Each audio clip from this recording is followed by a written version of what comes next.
Hello, welcome to the American Business Podcast. This is Kevin Deveji, your host. Thank you very much for joining us today. Today we'll talk about manufacturers, and today's number is 13 million. This is how many people employed by more than 239,000 manufacturers in the US. Speaking of manufacturing, we have a great guest today, Chuck Weiss with us, and we'll talk about manufacturing in the US, and we'll talk about ERP industry and other popular subjects. Let's welcome Chuck to our virtual stage. Hello, Chuck. Hi, Welcome to Kevin. the Good podcast. morning. Yes, good to Hi, see good you. morning, Kevin. Good to Good see you morning. too. Yes, rather good afternoon, rather. Yes. Thank you very much. I appreciate it. Yes. How is your week going so far? It's been a good week. I think we live here in the Northeast, so I could use a little reprieve in the weather, but I think we're not going to have our traditional sunny, happy Memorial Day weekend this weekend. Yes, that's how it looks like it. That's true. Hopefully next How week will about be you, better. Kevin? Yes, my week is going good so far. No complaints. So I was at a conference earlier this week. Well, I was in Florida, so weather was much nicer. So after the sunny weather, the New York is a little colder, but that's okay. But I'm excited for the weekend. That's gonna be Memorial Day weekend, so it'll be fun. Do you have any plans for weekend? No, I think we're just going to hang out and work on projects around the house. Sounds good. So they are going to keep you busy. They will definitely keep me busy. Yes. That sounds good. Well, today we'll talk about different subjects, you and I, about manufacturing, about ERPs, about technology in general. So I'm really excited. And again, thank you so much for being with us today. For Oh, my our pleasure. audience, I'm thrilled to be here. pleasure is all mine. Thank you. So for our audience and for our listeners to know more about you, would you please introduce yourself and your company? Sure. My name is Chuck Wise. I am the founder and president of Copia Solutions. We are founded here in Massachusetts, in Foxborough, and we predominantly sell and implement Acumatica ERP. We do have a legacy base of old Macola customers, but right now our flagship product is Acumatica. We've been doing this since 2014. I actually built the business 10 years prior to that and bought the business 10 years ago and moved it from Connecticut to Massachusetts. Yes, so I know you for years, and we also had the pleasure of doing business together. And I know how hard you work. Your team really work hard as well. Also, you have your expertise in manufacturing processes, and as well as ERP is very important for the industry. Also for this podcast, I'm confident that you're going to share many informative content with our audience today. Well, yes, go ahead. I was just going to say before, I actually started out as a manufacturing professional. So from school up until my, I think, mid 30s, I worked my way through manufacturing organizations. So I held positions in supply chain, materials management, production, master scheduling, inventory control, quality, and even cost accounting. So I built myself a very well-rounded knowledge of manufacturing practices. And then in 1999, my then VAR asked me to join their organization as a software implementer, implementing Macola software strictly for manufacturers back in 1999. And I would say, as you can see, a lot's changed since 1999. I've got a little bit grayer, a little bit wiser, but I'm still implementing manufacturing solutions and loving it every day. So in terms of your career, how did you start it? You just mentioned a little bit, but just to follow up, how did you get started from the beginning, you will say? Yeah. So I would love to say, and I say this about a lot of things in my life, I would like to take credit and say this was a part of my master plan, right? But it was not part of my master plan. I did not think that I was going to be a software implementer, right? Excuse me. It picked me. So I think I was just the right age at the right time and working in a manufacturing organization. Um, and we didn't have the tools we needed. Go back to that time period. We were running BPIC software on an AS400, on a mainframe, right? And client server technology, Novell servers were just emerging, and it was controversial, right? Like, how could you run a business without a mainframe? So I started developing spreadsheets when spreadsheets came out, and that sort of tapped me on the shoulder and said, wow, like, this guy's been able to graph our history and our production and our capacity and where we have holes and where there's overlaps, and did it all through Excel spreadsheets, right? So um, I'd say the industry picked me, Kevin. I don't think I really picked the industry. I think I was just in the right place at the right time, and I was willing to use whatever tools were available to me to get the job done and get the job done well. Yeah, that's really exciting, um, and you work with many different manufacturers, I know, and as well as other businesses. And when you look at your career in general, what are the exciting and challenging parts that you see on daily basis? Yeah, so I loved manufacturing, but what I discovered about myself when I was in the manufacturing world is that I'm a problem solver guy, right? I like to solve problems. Give me, a boatload of insurmountable problems, and I am at my best, right? But when those problems are solved, I have a desire to go solve other problems. So when I got into the software industry, it was a perfect fit. It was utilizing my manufacturing experience with my aptitude for technology, and it gave me a never ending supply of problems to solve. So, why is that important? Because that's the really exciting part about my job, right? My job, implementing the software, is actually pretty easy, right? I mean, when you've implemented a software package for a long time, you know how to push the buttons, you know how to convert data, you know how to set the settings, right? I mean, these things are, pretty structured, right? The really exciting part is understanding a company and really identifying what's holding them back, like what's preventing them from moving to the next level, and then helping them, not just by implementing software. The software is a tool. The software in itself doesn't solve problems. Software gives your community of users the tools to do a better job, but all the building blocks need to be there to run the business. So let me give you an example. I implemented a customer 2 years ago, and I discovered early on in our conversations with them that they did not have a good grasp on their cost model, right? They were using cost models that were developed by, you know, two generations of family members, right? So these cost models were very old. And I pushed them to implement cost models in the implementation of Acumatica. And they kind of resisted a little bit, but they eventually sort of gave in and allowed me to bring cost models into phase one of the Acumatica implementation.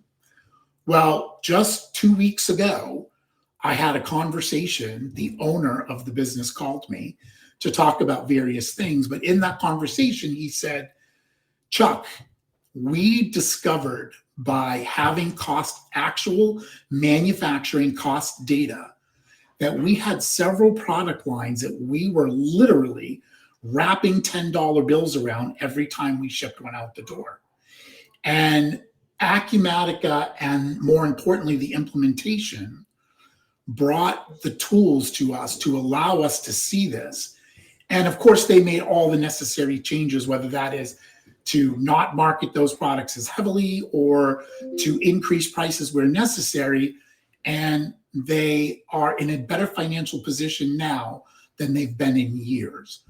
That is the really exciting part of my job, is that when a customer of 2 years has accolades to say that you, Copious, has been a part of our success, that's what really drives us. Yes, that's really exciting. And let's talk about manufacturers a little bit, because you have the manufacturing background and you work with manufacturers very, very closely. Also, as you know, I'm also very close to manufacturing industry. I'm part of different industrial groups. And as I mentioned in the beginning of our podcast today, there are 13 million people employed in US in manufacturing industry by more than 239,000 manufacturers in US. So that's a backbone of US economy. And there is a big push for made in US. As a matter of fact, a couple of weeks ago, the US, actually SBA administration, they are having a roadshow going around US, and they came to New York metro area, and they talk about the Made in USA initiative. So producing in US is very important, and manufacturing is getting more and more important for US and US economy. Having said that, and you are working very close with manufacturers, how do you see the state of US manufacturing at the moment? And what are their major pain points and challenges that you are observing in your interaction with them? Yeah, sure. I mean, that's a great question, and it's an interesting time for sure, right? Um, we're coming off of an election year, right? So election years are always disruptive. It doesn't matter which side of the fence you're on; they're disruptive, and people hold off on spending. They hold off on investments and assets, usually until the election's over. And now, of course, we find ourselves with the tariff crisis, right? So, manufacturers either directly or indirectly are being impacted. And, we've had some movement, some positive movement. So I think there's a bit of a sigh of relief out there. But, we went through a period where manufacturers were really scrambling, like, what are we going to do, right? We were called to jump into action to enhance software that we currently, Acumatica software, to help companies to understand their tariffs, manage their tariffs, and understand how it affects the pricing model without necessarily overinflating the actual cost of materials, labor, and overhead that they consume. So yeah, so it's an interesting time. I mean, I do feel like we're getting relief there. But I think when we talk about manufacturers, I think my expertise in particular, I think I need to qualify that, right? So our sweet spot is kind of small manufacturing, like mom and pop, sort of $5 million a year manufacturers up through 65, $70 million a year manufacturers, right? Certainly we have manufacturers that are 100 million, 150 million, 200 million, but the bulk of the services that we provide are to the small and medium manufacturing world. So my purview of that is really targeted towards that sector of the manufacturing world, right? So having said that, what are we dealing with? We're dealing with a lot of privately held companies. So we're dealing with companies that are run by a son or a daughter or several sons and daughters that are inheriting the company from mom or mom and dad, that inherited it from their mom and dad, from the grandparents, and so on and so forth, right? Those companies all suffer from very similar types of things, right? They don't fully understand, I think, sometimes that they're in a global market. Whether they perceive themselves that way or not, they are, right? And when you're in a global market, you need better controls.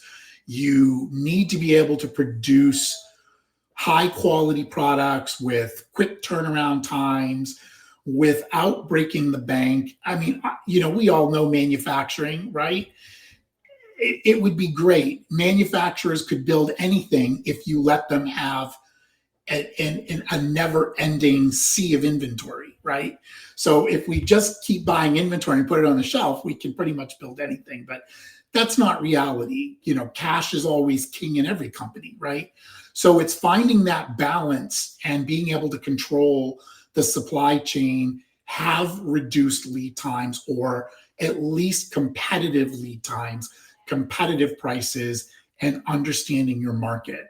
And companies today do a great job in this sector, but they do it usually through a hodgepodge of software applications where CRM isn't connected to ERP, and they have a different fixed assets program, and their CRM program.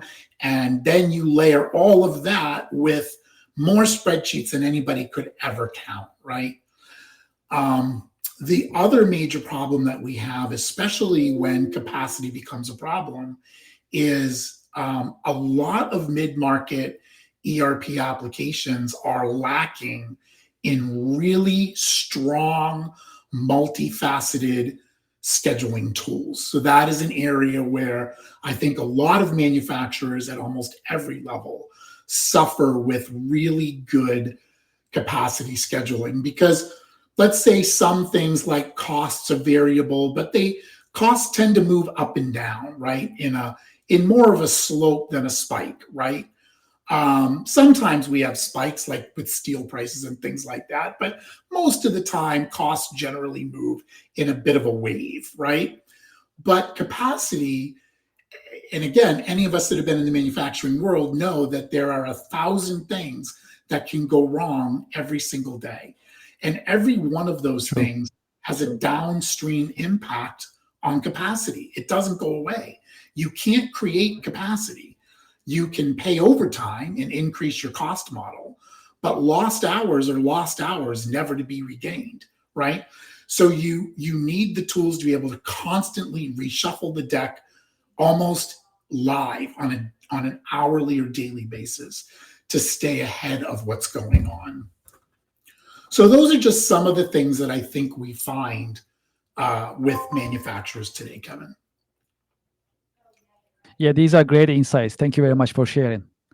So I'd like to shift our conversation towards ERP marketplace. So you mentioned about Icumedica, and there are other ERP systems as well in the marketplace. So I mean, think about, there are many others. There are SAPs, Oracle's, Sage, Microsoft, and many others in the marketplace. That there are also niche ones that we haven't mentioned here. So at the end of today, ERP is a enterprise business software category. So how do you see the ERP marketplace landscape nowadays in general, the state of ERP market, let's just say? And in terms of manufacturers and other businesses, what type of steps they should take to make the right decision to pick the right ERP system in general? Because it's a serious decision. Once you deploy an ERP system, it touches pretty much every part of the company. It requires training, it requires support, and the business processes will run on these main business platform, the ERP system. So it's a serious decision for organizations. Having said that, based on your experience, how should companies take steps to make the right decision for the right ERP software system and the state of ERP marketplace? Well, it's a fully loaded question, so take your time.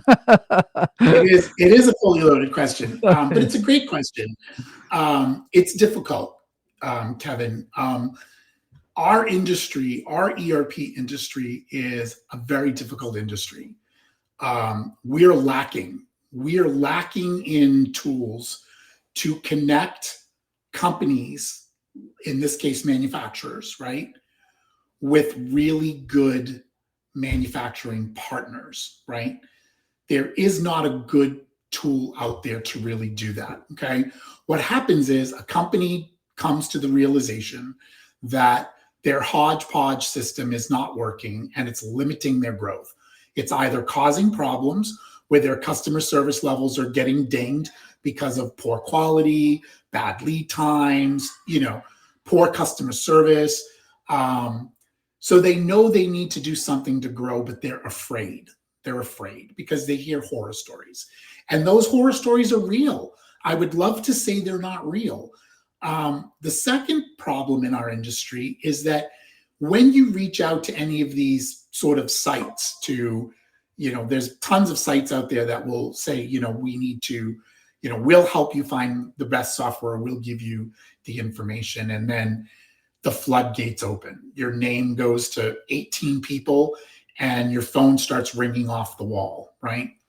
So the advice that I share with people is there are really good VARs out there. There are great VARs with deep industry knowledge, with great reputations, but it's very hard. It's hard for the prospective customer to find those people. It's also hard for the VAR to get that message out over a very large audience, right? So what's a person supposed to do? There are red flags, right?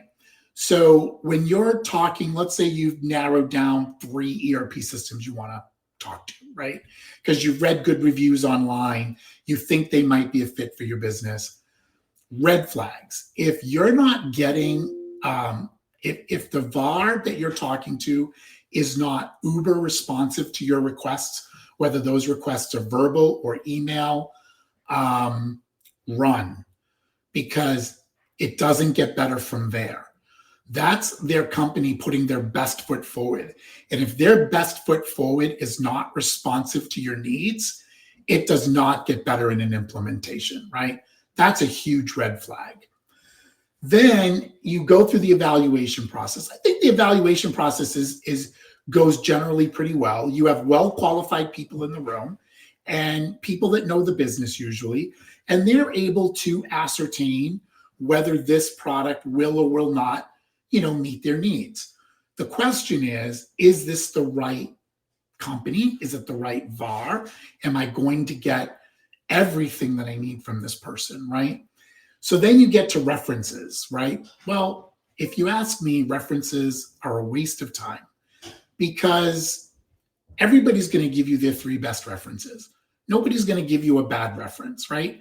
How do those reference calls go? They always go the same way. And every VAR in the room tells you they're the best. Their software is the best. They're the best. Everything's the best. And it's tough. I mean, it's really tough. So I say to prospective customers, ask different questions. Ask the VAR, well, where are you in the stack of VARs? Are you top 5? Are you top 10?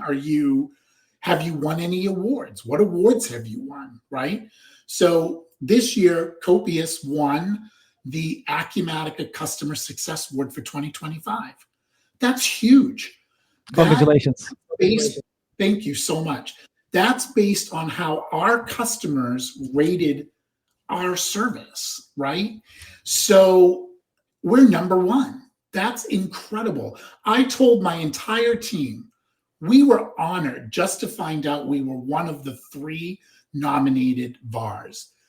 To have won was beyond anything. So if you're dealing with a VAR who's really, truly delivering those high quality services and touch points and is making customers that they're going to have for 5 years, 10 years, 15 years, 20 years, there are things to prove they're doing it. There's awards, there's accolades, there's standings. So dig a little bit deeper. Don't just go for references because you're going to get 3 good references. Ask the VAR pointed questions about how long have you been a VAR? How long have you had this product? How many people do you have certified? How do you keep up with certifications? How do you handle support? How do we get in touch with you? What's an expected response time?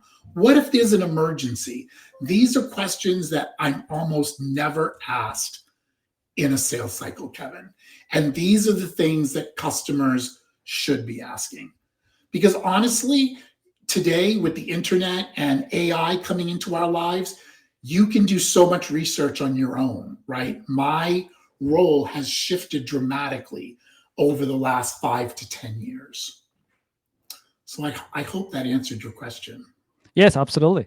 Absolutely. Okay. And as a follow-up, can you tell us a bit about Acumatica in general? I was actually had a meeting yesterday with one of our channel partners, and we talk about ERP market in general. So when we look at the ERP systems, they all have, I call it character, right? They have different characteristics, and some fits for some organization, other fits for another organization for different reasons, because of the industry specific design of the system, because maybe of the war, maybe because of the support, maybe customization, or some other reasons. Not each ERP is great for every single company, so they need to make that choice. In terms of Acumatica, which I'm familiar, but for our audience to just be informed, can you tell us about Acumatica a little bit? What makes it different, and how businesses that you are working with benefit from the system? Yeah, absolutely. So, as I said, I moved into the software industry in 1999, right? So, over those years, I have sold countless ERP software applications, right? Too many to name here today, but all the normal people that you'd expect to see in the small to medium enterprise market space, right? I have to say, with all sincerity, that Acumatica has been the absolute best application I've ever had the opportunity to work with. We have been able to solve every single customer that has implemented Acumatica. We have been able to solve their business problems, whether it was directly out of the box or being able to easily configure the software or extend the software to handle very unique and specific needs. We have not hit a single road yet, a block that we were not able to overcome using all the tools built into Acumatica. So I can't say enough about the software application. And I know some customers were moving to a SaaS environment for the first time. And, there's all the normal things that people feel that have never been on a SaaS product, right? Is my data safe? Is how will I get my data if I want my data, right? Yes. What about customizations? Can I do customizations? Acumatica, the speed, is it going to be fast enough, right? And Acumatica was built for the cloud. It was not an ERP application that was fat client server that's trying to be retrofitted to the cloud. It was built initially for the cloud. And all of those problems are solved. The customer's data is safe. The customer can have their data whenever they want. It's easy to customize and extend. There's no reason for a customer not to do one, if not both, of the major Acumatica upgrades a year, because it is such a non-event. There's no hidden costs. We've got to redo everything we just did. Acumatica gives you a free 90-day sandbox. You do your testing. We flip the switch on a Friday night. You're back to work Saturday morning like nothing ever happened, right? So they've really just nailed all of those components. And the speed is there. The mobile app is there. And then they layered on top of that a unique licensing model. So their licensing model is unlimited users. And we'll need a whole separate podcast to talk about my feelings on what unlimited users does for an organization. It can be the part two. Yeah, exactly. It'll have to be. We can talk about this for an hour, but it takes a company that has a few customer service people and maybe 10 people using the ERP application to the entire company using the ERP application, because there's no additional cost with Acumatica. Takes your company and puts your company on steroids. So Acumatica, I think, is positioned to be it is one of the fastest growing ERP applications out there today. And I think they're going to be epic in their position in the marketplace. I like to shift our conversation towards AI a little bit. So we are technologists. We use AI in our businesses in some form, and other businesses, small, mid-size, and enterprise, they also adopt AI or AI-powered software systems in some form. And I was actually earlier this week, I was at SAP conference Sapphire, so I learned a lot about what they're up to, their AI upgrades, and so on. So in general, when we look, AI is here to stay, and it's going to be more and more utilized by businesses. So one of the good thing about this is it's more affordable than before, right? So now it's even small and mid-sized companies can afford it, can implement it. I like to learn about your viewpoint. What do you think about AI? How it will continue impacting businesses moving forward? And also, the $1 million question is: will AI replace jobs? What do you think? Yeah, sure. Yeah, I mean, you're right. AI is here to stay, right? Um, I think it's going to be an immensely powerful tool. Um, Acumatic is already using AI in the core product, right? We're doing anomaly detection, which is fantastic.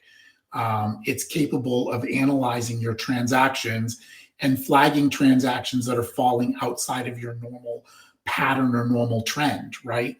And alerting the appropriate people to, maybe you want to look at this, right?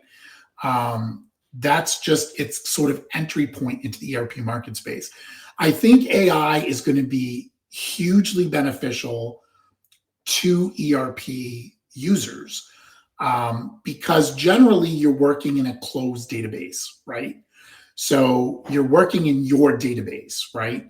So it's analyzing your data and giving you insightful triggers and things to bring to your attention as users. So I feel like the inception of AI in ERP marketplace products is going to be hugely beneficial.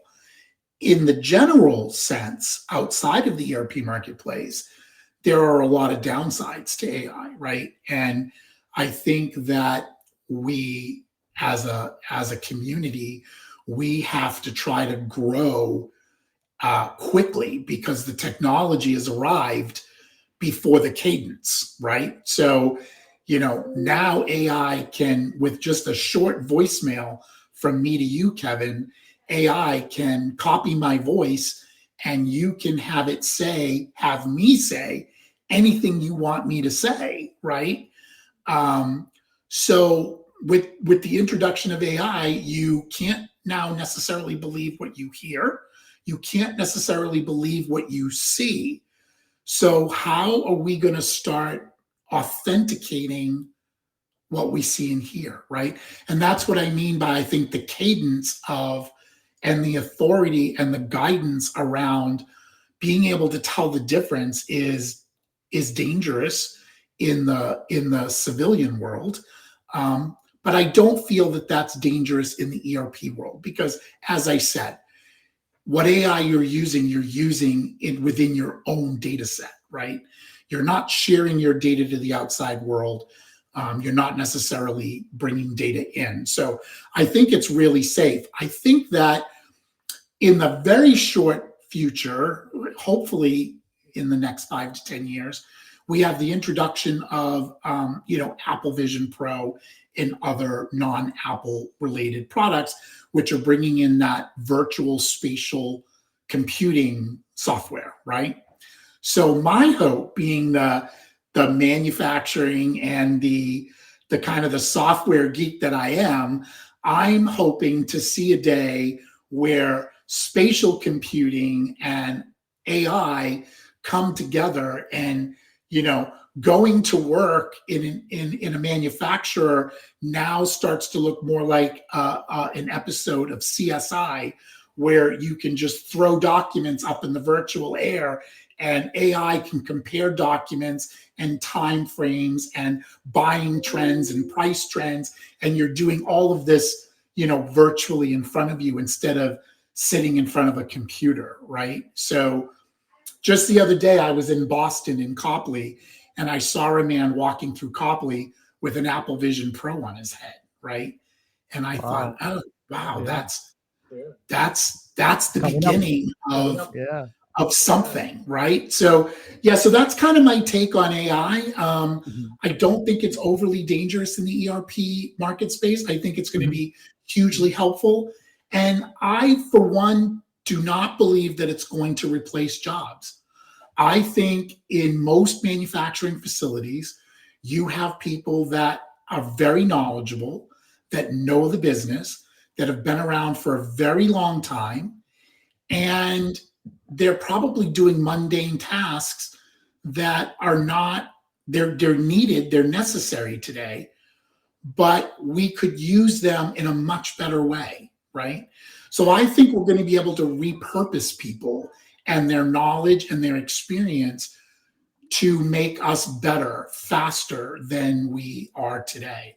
So, maybe I'm being really optimistic, but I don't believe that AI is going to replace people in jobs. I think we're going to be able to repurpose them. Yeah, that's an exciting subject, and definitely we can have separate podcast sessions and discuss these. Sure. And th- that is number one. I mean, we can also see these in our YouTube channel.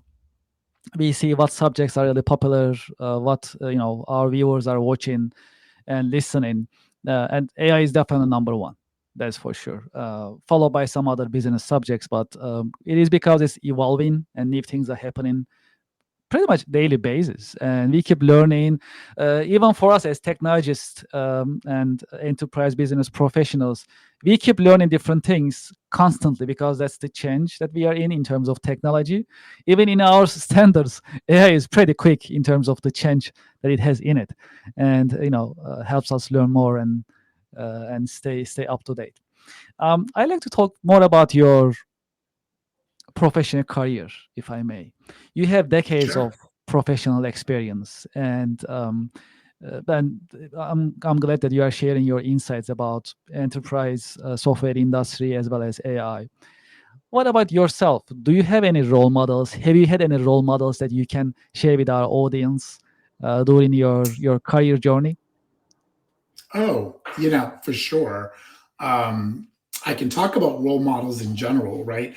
I don't want to start naming role models because I've had a lengthy career, and I'll forget somebody and then I'll feel bad, right? Okay. But yeah, I've had role models all along, and I think role models come in different forms. They can be leaders, they can be managers, C-suite, they can be colleagues, they can be just industry colleagues, they can be professional colleagues, right? I mean, they come in different forms.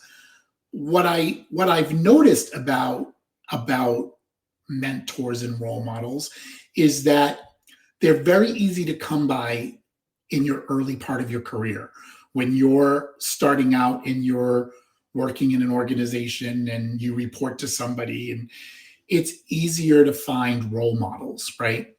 I think when you mature, and if you're an entrepreneur and you open your own business, um, now role models are not there as much, right?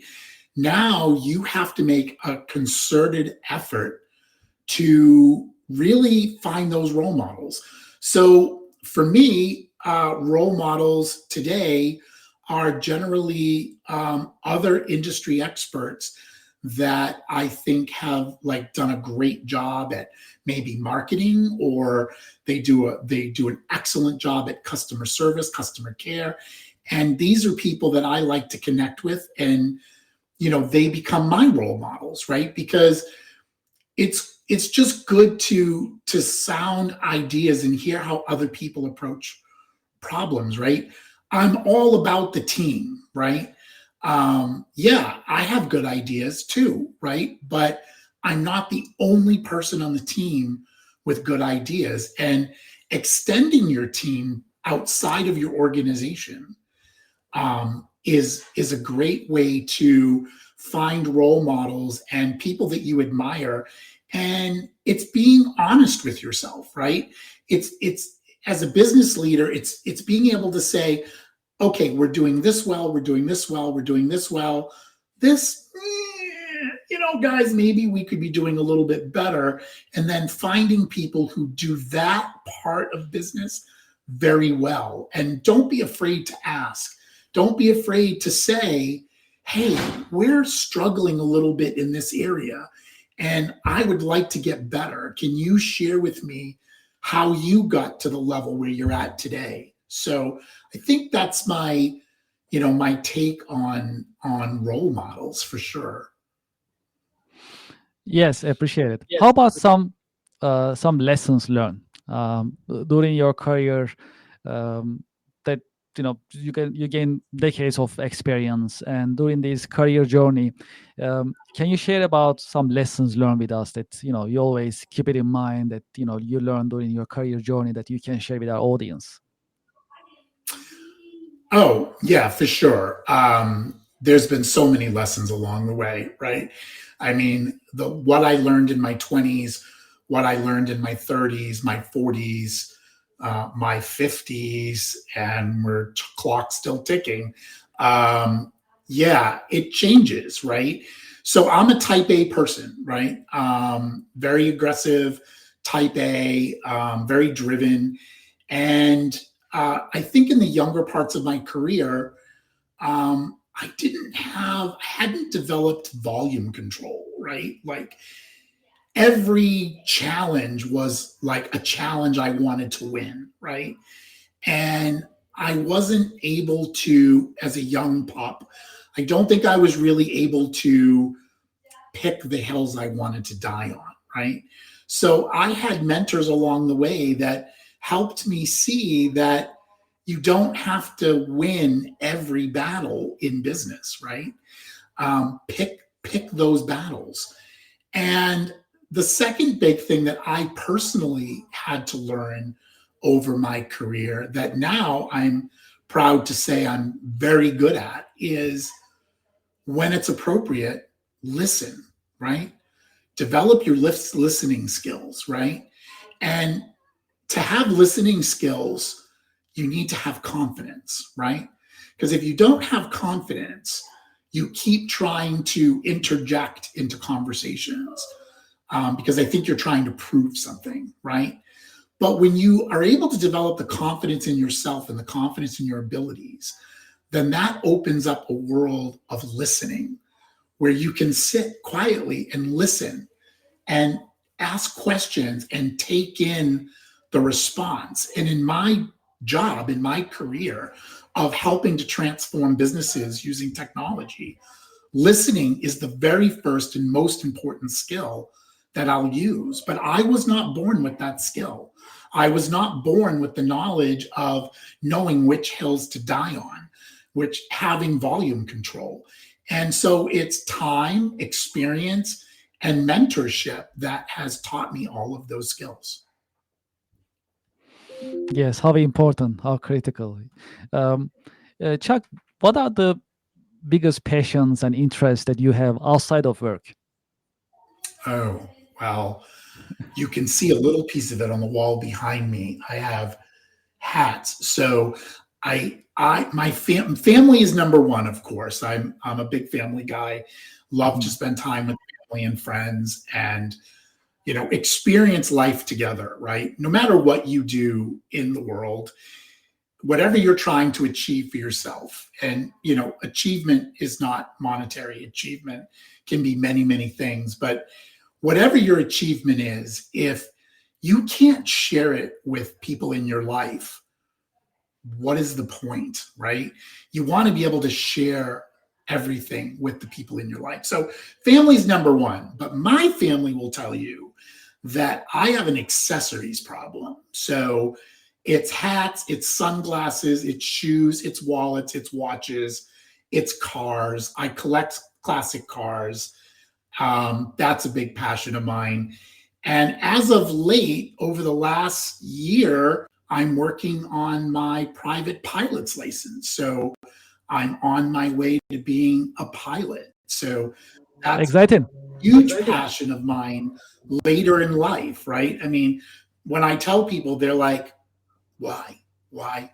Why do you want to fly a plane? And I'm like, Why well, I not? love cars, love motorcycles. I basically love anything with an engine, right? And so I plane was like the next frontier. Now, granted, I'm not William Shatner.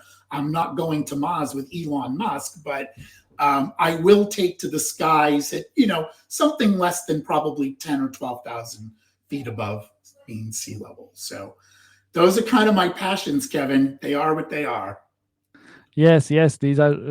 This is really exciting. So it's also a great opportunity about learn more about you and your interests outside of work. So that's definitely great to know. So as you know, one of our important missions in the American Business Podcast is to share informative content, education content with uh, current and next generation business professionals and workforce. So this is my final question in this podcast episode.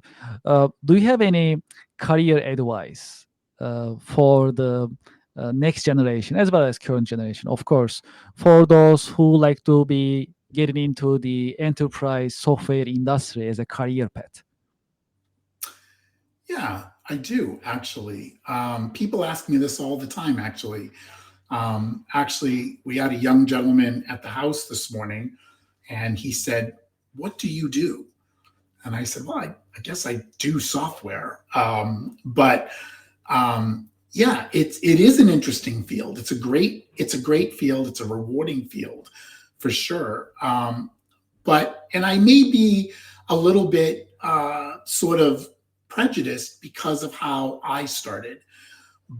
But I feel strongly that if you want to be in this industry, go out there and work for the companies that are going to use your software. Learn as much as you can. Learn what it means to be a materials manager or in supply chain. Learn what happens when you've made a mistake or you didn't have the right tools and you didn't order something, and now your company's lead time went from 4 weeks to 20 weeks and lost sales and lost revenue. Like, a lot of people don't realize that a single mistake can have catastrophic effects on a business, right? So understand cost accounting, understand materials management, understand what it takes to maintain 98 or 99% inventory record accuracy, right? Understand what it's like to be in customer service and deal with customers and get pricing and be responsive. And I think the more you understand about business itself, if you can understand business, truly understand business, and then bring that into the ERP marketplace, there's no end to your career. There's absolutely no ceiling for you in this industry, right? It is much harder for people that join the industry. You can learn software and you can learn how to configure, but it's much harder for you to be part of the conversation, the development conversation, the growth conversation, if you don't have experience to draw from. So before you run off and become an ERP professional, start in a company that is going to give you that knowledge. And I think it's okay for young people to say, hey, I want to be an ERP software professional, but I'd like to come work for you, Ace Manufacturing Software. And I would like to learn cost accounting and supply chain and quality and all of these things. And it would be great if manufacturers put together a program for young people to go through this and develop that skill set, and then they can take that into the next phase of their career. So I think that would be my advice for people looking to get into the ERP marketplace. Yeah, truly appreciate it.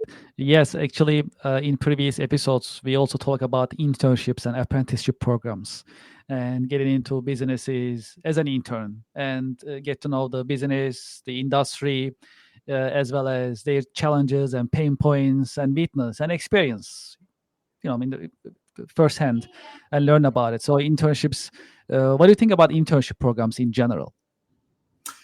Yeah, I think they're great. I mean, I think internships benefit both the company and they benefit the individual, right? I mean, especially young professionals, right? I think they have a lot to learn. I mean, they have a lot to learn about business. And as I said, I was very honest myself about when I was a young pup. I didn't have all the skills that I have today, right? So internships allow young people to have those first role models, right? Unfortunately, you need to get into a good company where there's good role models, because I've also seen professionals that have gotten into companies where there's bad role models, and bad role models perpetuate themselves into more bad role models, right? So True. be make sure you feel really good about your role models, because bad ones can do a lot of damage to your career. Yeah, that's a great point. Well, Chuck, before we end our session, if our audience, if they like to contact you, what is the best way to get in touch with you? So certainly you can reach us on our website at copiousERP.com. But my email address is cwise, W-I-S-E, at copiousERP.com. And I'm happy to chat with anybody if there's any follow-on questions or comments. But thank you, Kevin. I mean, this was Of a course. this was a great conversation. Well, that's actually my pleasure. I've been actually, planning for this episode for a while. So finally, we set the times together, and we made it happen. I'd like to thank you for being with us in your busy schedule, and thank you for sharing your insights. Hopefully, we can also have part two together in coming months. So looking forward to it. Absolutely. Well, thank you, Kevin. Thank you for inviting us to be a part of your podcast. I really appreciate it. Thank you very much. And we passed more than 26,000 subscriber number actually earlier this week. So we are growing Congratulations. fast. Yeah, thank you very much. I appreciate it. So we are very motivated. Our audience, our subscribers, they are supporting us. We also have sponsors supporting our YouTube channel as well as other channels for our podcast. So looks like we are on the right track, and we'll keep streaming every Friday for the American Business Podcast with informative and educational content. Also, I'd like to congratulate you with the award from America. Oh, thank you. Yeah, well deserved. I know you, I know your company, your team. So I'm not surprised, and I'm very happy that you got that award. It's well deserved. Congratulations. Thank you so much. It means a lot to us. Of course. Chuck, thank you so much. I wish you a great Memorial Day weekend. You too, Kevin. Thank you Stay very much. dry. Yes, I'll try. Thank you very much. Have a good weekend. Thank you. All right. All Bye right. now. Bye-bye. Thanks. Well, to our audience and to our listeners, thank you very much for being with us this Friday. This was a great conversation with Chuck Weiss from Copious ERP. So we had a chance to talk about different subjects about the state of US manufacturing as well as ERP business software marketplace. So that was great, very educational. And more is on our pipeline, more is coming. As I mentioned earlier, right now we have more than 26,000 YouTube subscribers on YouTube. If you haven't done so, please go to our YouTube channel and subscribe, like, and be part of our business community. This is a growing business community. Some of you watched today, earlier this morning, we started the Connection America exclusive business networking event. So a limited number of professionals join the American Business Podcast. They introduce their businesses. They tell us about the updates. Also, they share their insights. So the Connection America just started. So if you are a business owner, business professional who like to be a part of this business networking event, you can also send us an email, americanbusinesspodcast@gmail.com, so you can join us. Do you have an idea? Would you like us to cover a subject in the American Business podcast episodes? You can send us an email. If you like to be a guest, if you know someone who like to be a guest in our podcast episodes, you can send us an email, americanbusinesspodcast@gmail.com. Also, for what is coming in our business podcast, the schedule for the podcast episodes, you can see it on our website. Official website is americanpodcast.tv. You can visit, you can learn more about our business podcast and podcast episodes. Also, you can see the schedule. We update it every week. What is coming, who's going to be our guest, so you can see the program as well. And we always appreciate our sponsors. They are listed on our YouTube channel. Also, we have a new sponsor, IP Vanish VPN. So they join us as one of our sponsors. We are honored. If you visit their link, the affiliate link, and follow their site and learn about their company, that'd be great. IP Vanish also, I use it myself, and that's really robust VPN system that you can trust and use comfortably. That's why I'm very confident to share and promote the IP Vanish on our business podcast as well. Well, I'd like to thank you for your time and thank you for your interest. Looking forward to having you in our coming American Business Podcast episodes. Thank you very much and have a great Memorial Day weekend. Thank you.